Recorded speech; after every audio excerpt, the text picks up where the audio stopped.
United Lutheran Seminary presents the Seminary Explores podcast, conversations on faith, art, people, politics, theology, life, and more, with voices from around the corner and around the globe. Welcome to the Seminary Explores. I'm Katie Giebenhein with Seminary Ridge Review. My guest is Xochitl Julissa Bermejo, a Los Angeles-based poet and the artist-in-residence at the Gettysburg National Military Park. Also, hers is the very first poetry residency in partnership with the Poetry Foundation in Chicago. She is the author of Posada, Offerings of Witness and Refuge. Xochitl, welcome to the Seminary Explorers. Thank you for having me. I'm excited to be here. So tell us what your residency has been like so far. I've been here for 2 weeks, and basically what my days consist of are getting up early, writing dream journaling, which I don't usually do at home because I just don't take the time to do it. So dream journaling, reading a book of poetry, and then having my coffee. My friends have gotten me into tarot readings. Mm-hmm. So I got my friend, I'm also a little scared because I grew up Catholic, so there's a part of me that's like, I don't want to do that. And so my friends got me like a spirit animal deck. Oh, yeah. So it's kind of like, she was like, it was the gentle, like, here, try it this way. And so every morning I pick a card and read about it and think about how that can help me through my day and what to focus on for that day. And then I'll go for long walks, go for bike rides, go into the library and do some research and journal. And then after I journal, I'll try to write a poem from my journals. And that's basically what I've been doing. It's been very nice, very calming. Great. Well, it's nice to have that structure, that sort of impulse that you start your day off with. Mm-hmm. So, very interesting. Yeah, it's been nice. It's like a nice meditative, I have my coffee, I'm sitting outside with the sunlight and just thinking about my intentions for the day. Mm-hmm. I mean, I've recently gotten into tarot and like new moons, and what I really love about it is setting intentions for yourself and thinking about what you need to work on and setting goals, and I really have been enjoying that. Great. Yeah. I was wondering if you could actually tell us a little bit about your book, Posada, and some of the work that you've been doing prior to coming to Gettysburg, and how this made it an interesting and relevant place for you to come and do work now. Mm-hmm. How what you did in your previous book, which came out in 2016. So I call myself a social justice poet, and then recently I started calling myself a location poet. I don't know if I made up that word. I haven't found anything about it. But basically, my parents are both Mexican immigrants. They came as children. My mother was undocumented and didn't know it until the age of 12 or 14, those kinds of things she doesn't even really remember when she found out. My father came as a teenager, and he was the oldest in his family and kind of helped his mother with his younger brothers and sisters, and at 15 he had to be an adult. So as a young child, I was always very aware that my parents were immigrants. I always was interested in immigrant rights and immigrant stories, and that's where the book kind of came from. Wanting to write about them and immigration, I decided to go out into the borderlands in Arizona. Right. Mm-hmm. And that was in 2011. I volunteered with a group called No Mas Muertes, and they're out of Tucson.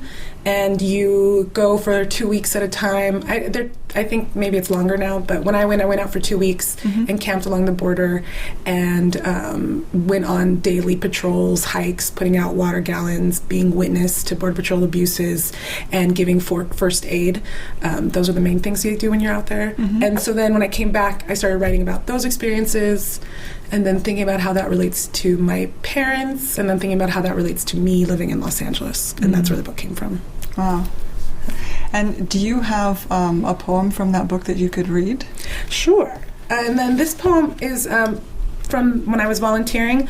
When you put out the water, one of the things they ask you to do is to write a message, hopefully in Spanish, or draw a picture, something that will let people crossing know that it's meant for them and it's not a trap and it's not tainted. And this is because there have been accounts of Border Patrol slashing water gallons and emptying them out or doing things to them. So we want them to know that, this is for you to stay alive. Yeah. So this poem is about me trying to figure out what to draw or write on these water gallons that would give somebody in a state of panic a sense of of peace and also a sense of security, and let them know, like, immediately. That's what I wanted, something that would immediately let them know that this was for them. And so this is what this poem is about. Our Lady of the Water Gallons. Un mensaje a mis compañeros. Arivaca, Arizona. I etch black line Sharpie vírgenes on plastic water gallons. One arc. Ictus in the sand at traveler's feet. One post carving. Hobo's mark on the road. The Virgen speaks to faceless shadows traveling when the land is dark. I etch black line Sharpie vírgenes on plastic water gallons. One arc is the bridge between LA and Arivaca, liquor store murals and water drawings, dogs on lawns and dogs trained to attack a man and woman darting up Hippie Mountain. They've hiked this far from Guatemala on one plastic water gallon, one arc. Ictus in the sand at traveler's feet is the tale of a man left shirtless and shoeless beside thorny mesquite. Como un pez sin agua, he is fished off the road, limp and nearly witless. In the arms of compañeros, he asks, ¿Es esto sentir la muerte? Barely conscious, he is ictus in the sand at traveler's feet.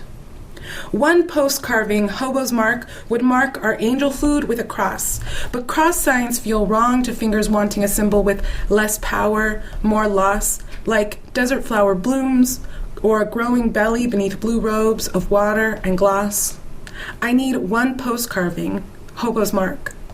On the road, the Virgen speaks to faceless suffering. A woman 7 months pregnant hikes with garlic-lashed calves, snake safeguard. Bleeding and cramping, body bent to ground, she makes mud salves and prayers to our mother. Keep my unborn daughter radiant. On the road, the Virgen speaks. To faceless shadows traveling when the land is dark, I say I see the fresh footprint in the riverbed, the torn blanket ditched on the hillside. At a rest stop shaded by oak, I tread slow, count empty gallons, read what remains. I promise you are not invisible nor discarded, people traveling when the land is dark. I etch black line Sharpie vírgenes to cloak rocky paths and stars and hope one will guide you home. When muscles spasm and farm lights appear too far, know that I built this poem with safe spaces. But because no words can erase your scars, I etch black line Sharpie vírgenes. Wow, thank you. And it seems like with each passing day right now, politically, it just, instead of becoming less relevant, it's more relevant, like with each passing minute, basically.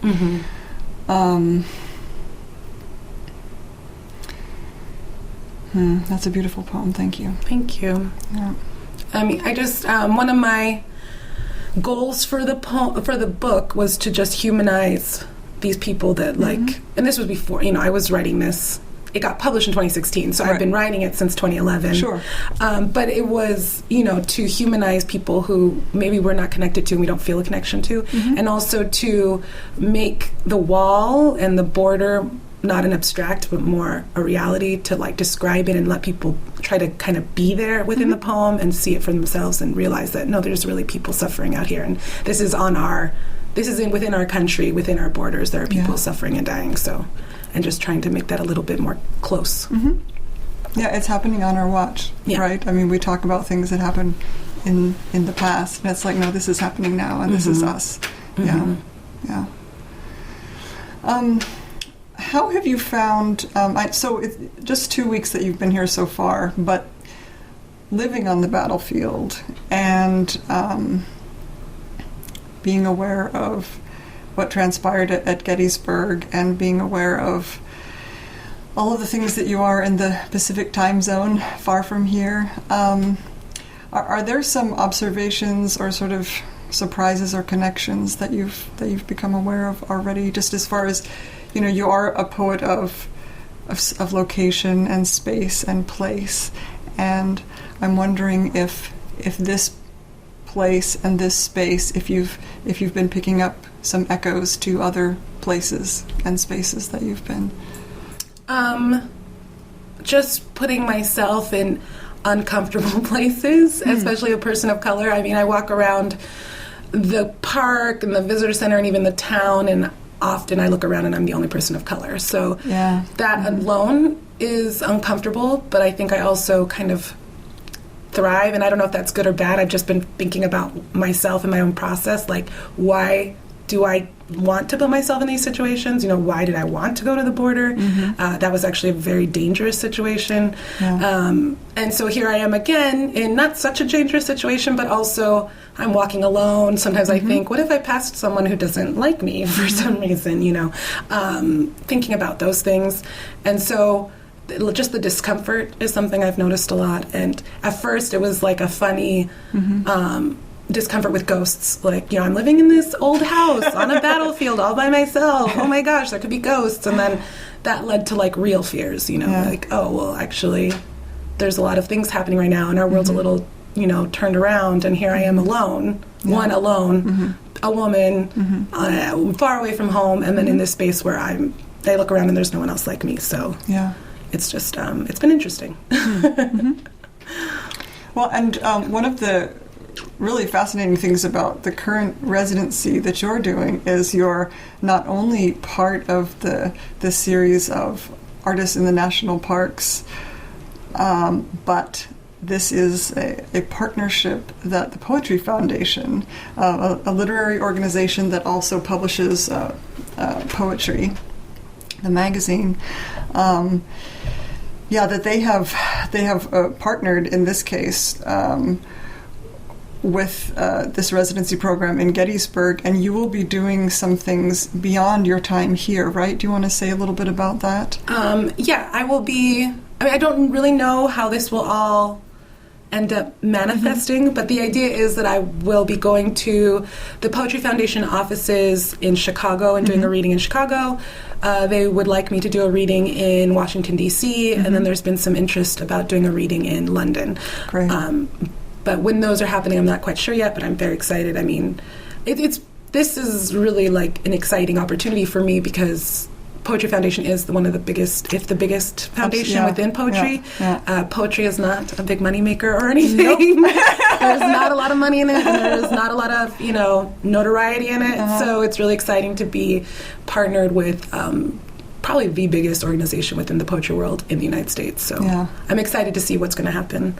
And I haven't been focused too much on that. I've just been writing and being in this world and writing a bunch, which has been awesome. But I'm excited to see what'll happen next. Do you have any of your current work that you might be willing to read, like a poem or something that you brought along from this, fresh from this time in Gettysburg? Sure. So, this is all really, these are all rough drafts. I've been writing at least one poem a day, sometimes two or three, and trying to, as again, like I call myself a location poet, which basically means I walk around, I think as I walk, I come back, and I spill out my thoughts. And I also try to pick out little, like I've really been in love with all the monarchs I've been seeing. The goldenrods. I feel like once I leave here, when I think back, I'll think of the color yellow or amber. It's like every day I'm just like washed in that, and I love walking around at like that. Was golden hour, like between 5 and 7. It's so gorgeous out. So 2 days ago, I sat out in the peach orchard, which is, a site of a big battle. And while the sun was setting, and I wrote this. And this was actually inspired by a workshop I went to in San Francisco with this collective called Ghostlines Collective. They had us write questions. If you could talk to any ghost, what would be the questions you wanted to ask them? So this is me talking a ghost interview in the peach orchard after Ghostlines Collective. What was your dying wish? In your final moments, who did you think of back home? If you could say one last thing to your father, what would you say? What's one lesson you wish you could have taught your child? The moment you were hit, did you know you were dying? Where did you want to be? How would you like to be remembered? If you could write anything you wanted on one of those stone monuments, what would you want to write? How did you sign off your letters home? Are you cold where you are? Are you sad? How can I help you let go of this place? Are you in the morning fog, and is that why it clings to the fields? Do you walk in the twilight? What can I do to help you get home? Do you hate war? Did you ever love war? Am I totally off? And war is like God, without knowing, unknown, all around, a mystery too big to understand? I wish it was easy to say there is no war. Did you wish the same? Have you ever pledged allegiance to a flag, any flag? Have you ever loved a flag like your mother's arms? Speaking of your mother's arms, what did they smell like tucked tight below your nose? Were they like fresh-baked loaves, or maybe stone? I can think of something better, or maybe I can't. This is why I need you to tell me. Were you ever in love? What color is love? I want to believe in love like some people believe in God, but sadly, both are out of my reach. Do you think I'm crazy? Do you think I'm beautiful? No, really, like, would you date me? Yeah, don't answer that. What could you always count on to make you laugh? What surprised you when it made you smile? If you could hold anyone tonight and twirl them once in the moonlight, who would that be? Nice. I like the way you really deal with senses a lot. You know, you've got smell and touch and colors, and that's really, and asking the question of someone who would never be able to write on the monument, right? The monuments are what we inscribe. That's always someone else who does the inscribing. Mm-hmm. That's really interesting too, mm-hmm. that you picked up on that. Who could you always count on to make you laugh? I love that. That's wonderful. Thank you. Thank you. Early, the first couple of days, what really hit me was how many monuments there are. Like, I didn't really know. And I actually came once, I think in 2007 with a friend, and we just went to the cemetery. And it was like winter. Like, we went to the cemetery, we saw the cemetery, we kind of did a once through the museum, and we left. Like, I did not realize how much attention there was on the battlefield. Mm-hmm.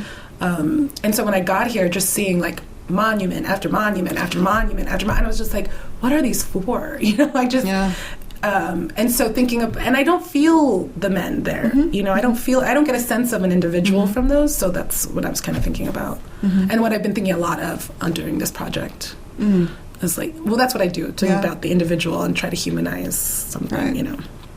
Well, yeah, and that's any way that we can not only, and when you humanize an individual in one situation, then someone who's hearing that or reading that is able to expand it to other situations, right? When it's mm-hmm. done effectively, then mm-hmm. that really carries mm-hmm. further.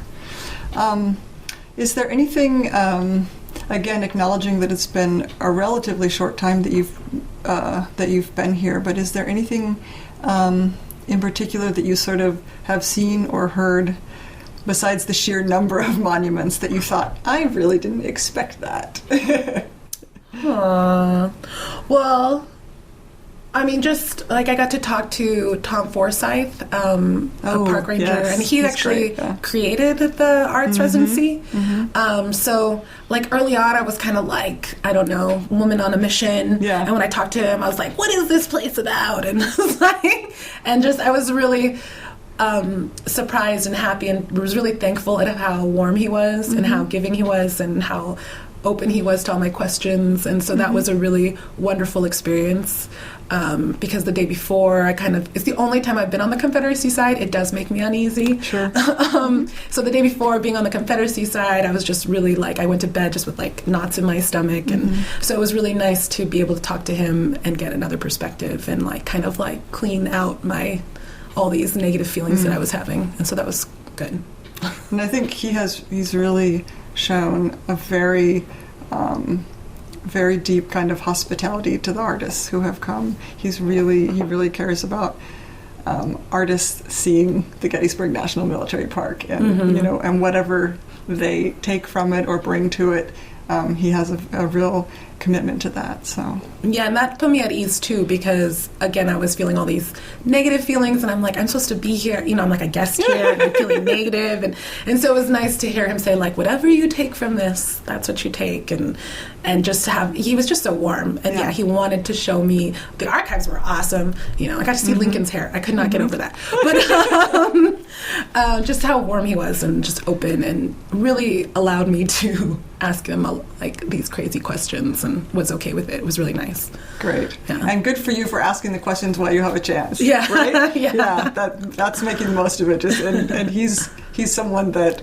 is good to ask the questions of. Yeah. So, well, I wish you all the best with the rest of your time here, and also with the time post residency, whether it's working with the Poetry Foundation or all of the other projects that you have coming up. You are doing important work. Thank you. Thank you so much for having me. It's a real pleasure to meet you. You've been listening to The Seminary Explores. I'm Katie Giebenhein. My guest has been Xochitl Julissa Bermejo. Visit her website at xochitljulisa.wordpress.com. Thank you so much. Thank you. You have been listening to The Seminary Explores, a production of United Lutheran Seminary with campuses in Gettysburg, Pennsylvania and Philadelphia, Pennsylvania. We invite you to visit our website at unitedlutheranseminary.edu. All opinions expressed on this program are not necessarily those of United Lutheran Seminary or the Evangelical Lutheran Church in America.